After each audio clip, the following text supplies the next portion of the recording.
Yo, what's up, you fucking dingleberries? How's everybody doing today? Welcome back. So, today we're talking about a brand new Netflix movie called Point Blank. And if any of you were looking for just a solid action movie involving two goofy side characters from the Marvel Cinematic Universe, I think you might have come to the right place. Because apparently Falcon and Crossbones tend to have very good chemistry with one another. And I'm also pleased to report that apparently when Frank Grillo teams up with Netflix, it's usually a win, because coupled with this movie, he's 2 for 2. The basic plot of the movie, it revolves around Anthony Mackie, who works at a hospital, and Frank Grillo is a hired hitman. Grillo's character goes out on a hit that ends up going wrong, so he ends up at the hospital, and Anthony Mackie has to break him out of the hospital, because Anthony Mackie's wife is now being held hostage. And the rest of the movie is basically about these two guys surviving together and trying to figure out what they need to do so that everybody comes out safe. And I don't know if you could tell by my enthusiasm, but I thoroughly enjoyed this movie when I didn't really particularly expect all that much. But I probably should have known better, because the movie started off with Frank Grillo running away from a crime scene while Black Flag song is playing in the background, and that's usually a pretty good sign. But despite how much I like this movie, it's not winning any Academy Awards or anything like that. There's some issues with it. The acting was pretty solid for like 95-96% of the movie, but there was definitely at least 3 or 4 lines that just sounded extremely goofy and out of place, and it kind of took me out of the movie when I heard them. And as with a lot of movies that are out there today, there's a lot of these like movie conveniences that happen. Like, for example, there might be a really tense scene happening, and then a certain very particular character walks out of the room, and you're like, wait, why would that character walk out of the room? This is kind of an important thing that's about to happen.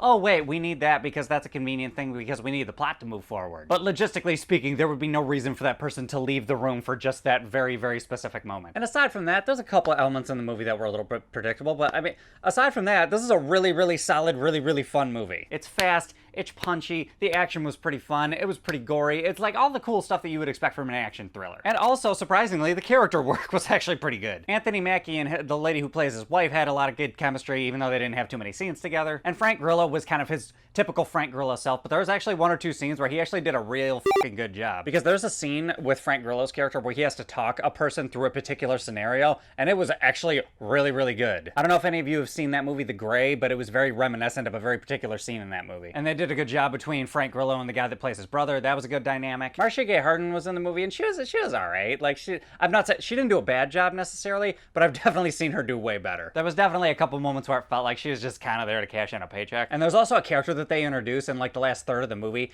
that could have went horribly wrong because they tried to inject a lot of comedy in with that character, but it actually went really, really well, and I actually ended up really fucking loving the character. And the movie's also pretty short, and there's not a lot of fluff to it, and and to top it all off, it had a dope soundtrack. But yeah, overall, guys, this movie was a shitload of fun. Albeit it's a fairly flawed movie, but I think for a score overall out of 10, I think I'm gonna give it an 8.8. It's full of action, it's full of good moments, it's just a bunch of good, clean, maybe a little bit overly violent, but just good, clean fun. But anyway, guys, those are my thoughts. What are your thoughts? Have you seen this movie? Have you heard of it? Hop in the comments. Let me know what's up. Other than that, if you like this review, give me a like, subscribe, hit the bell, do all that other happy horse shit, and I will catch you guys later.